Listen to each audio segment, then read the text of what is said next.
Assalamualaikum warahmatullahi wabarakatuh.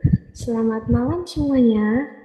Sebelumnya yang saya hormati Ibu dosen pengampu, Ibu Irfia Eriza MPD, dan teman-teman yang saya banggakan.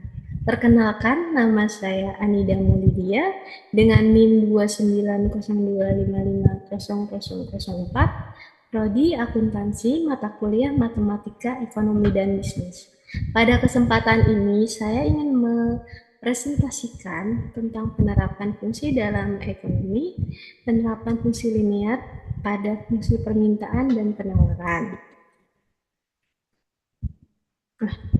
Penerapan fungsi dalam ekonomi digunakan untuk menganalisis hubungan antara berbagai variabel ekonomi, seperti harga dan kuantitas, pendapatan dan konsumsi, serta dampaknya terhadap pasar dan kebijakan.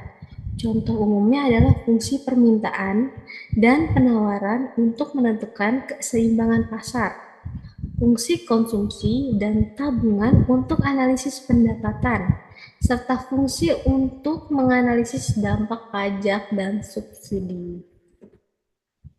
Ini fungsi linear pada permintaan. Fungsi linear pada permintaan adalah representasi matematis hubungan antara harga dan jumlah barang yang diminta, digambarkan dalam bentuk persamaan linear seperti QD sama dengan A dikurang BP.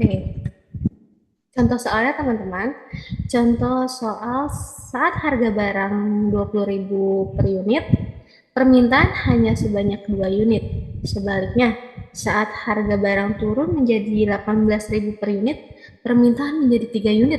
Berapa fungsi permintaannya? Nah, ini rumusnya teman-teman.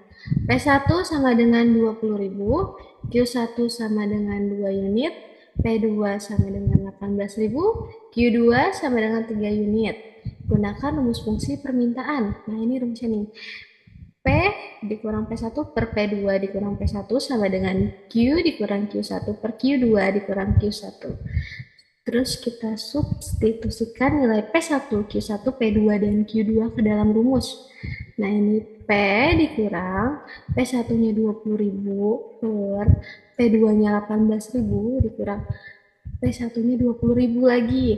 Sama dengan Q dikurang Q1-nya 2 per Q2-nya 3 dikurang Q1-nya 2. Nah, ini P dikurang 20.000 per minus 2.000. Kenapa minus? Karena 18.000 dikurang 20.000. Sama dengan Q dikurang 2 per 1. Satunya itu dari 3 dikurang 2. Nah, ini kita lakukan perkalian silang untuk menyederhanakan persamaan. Nah, yang tadi itu kita silang ya. Jadi 1 dalam kurung P dikurang 20.000 sama dengan minus 2.000 dalam kurung Q dikurang 2. Nah, itu hasil atau angka yang di dalam kurung itu dikali sama angka yang di luar. Jadi P dikurang 20.000 dikali 1 sama dengan 20.000. Oke. Terus minus 2.000 Q. Nah, ini 2 dikali 2.000 sama dengan 4.000. Oke, kita pindahkan konstanta ke sisi kanan untuk mendapatkan fungsi permintaan dalam bentuk P sama dengan F dalam kurung Q.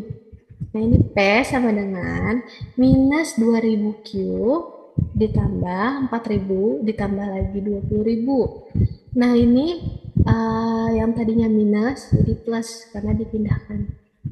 Oke, jadi P sama dengan minus 2000 Q ditambah 4000 ditambah 20.000 jadi 24.000. Atau pindahkan variabel P dan konstanta ke sisi kanan untuk mendapatkan fungsi permintaan dalam bentuk Q sama dengan F dalam kurung P.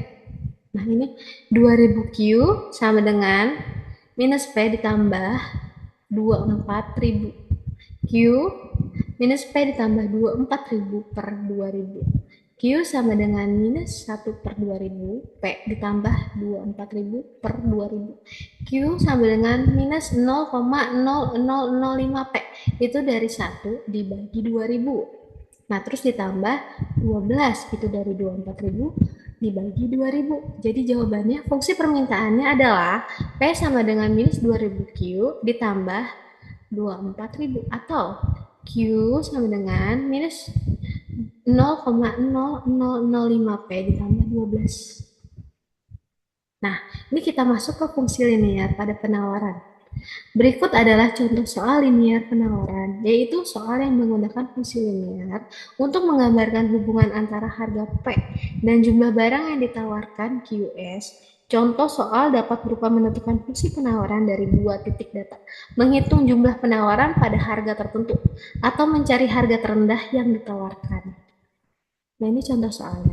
Pada harga 10.000, perusahaan menawarkan 100 unit barang. Ketika harga naik menjadi 15.000, jumlah yang ditawarkan menjadi 200 unit. Tentukan fungsi penawarannya. Nah, ini langsung permisi ya teman-teman. Titik 1, P1 sama dengan 10.000 dan Q1 sama dengan 100. Titik 2, P2 sama dengan 15.000 dan Q2 sama dengan 200. Nah, ini fungsi penawaran umumnya memiliki bentuk P sama dengan AQ ditambah B atau Q sama dengan AP ditambah B. Kita akan menggunakan bentuk P sama dengan AQ ditambah B, gradien A dapat dihitung menggunakan rumus. A sama dengan P2 dikurang P1 per Q2 dikurang Q1. Kita substitusikan nilai-nilai dari step 1. A, P2-nya 15.000 dikurang P1. P1-nya 10.000 per Q2. Q2-nya 200 dikurang Q1. Q1-nya 100. A sama dengan 15.000 dikurang 10.000 jadi 5.000 per 200 dikurang 100 jadi 100. A sama dengan 5.000 dibagi 100 jadi 50. Kita menentukan persamaan fungsi penawaran. Kita dapat menggunakan salah satu titik data gradien A untuk menemukan konstanta B dengan rumus P dikurang P1 sama dengan A dalam kurung Q dikurang Q1. Substitusikan nilai P1 10.000, Q1 100 dan A sama dengan 50. P dikurang 10.000 sama dengan 50 dalam kurung Q dikurang 100. P dikurang 10.000 sama dengan 50 Q dikurang 5.000. Ini 5.000-nya dari mana teman-teman? Dari 100 dikali 50. Oke. Nah, P sama dengan 50Q dikurang 5.000 ditambah 10.000. Jadi hasilnya P sama dengan 50Q ditambah 5.000. Jadi jawabannya fungsi penawarannya adalah P sama dengan 50Q ditambah 5.000 atau Q sama dengan 1 per 50P dikurang 100. Nah, ini contoh diagram fungsi permintaan dan penawaran. Seperti ini teman-teman. Nah, ini fungsi permintaan garis miring ke bawah berwarna merah menunjukkan hubungan antara harga dan jumlah barang yang diminta oleh konsumen. Sesuai dengan hukum permintaan, ketika harga P turun, jumlah barang yang diminta Q akan meningkat dan sebaliknya. Terus fungsi penawaran garis miring ke atas berwarna biru.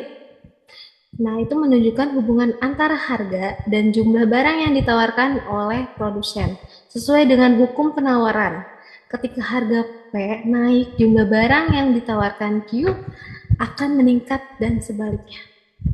Titik equilibrium, titik ini ditandai dengan lingkaran adalah perpotongan antara kurva permintaan dan kurva penawaran. Titik ini menunjukkan kondisi di mana jumlah barang yang diminta sama dengan jumlah barang yang ditawarkan. Oke. Nah, itu saja teman-teman presentasi dari saya. Kurang lebihnya mohon maaf. Wabillahi taufiq wal hidayah. Wassalamualaikum warahmatullahi wabarakatuh.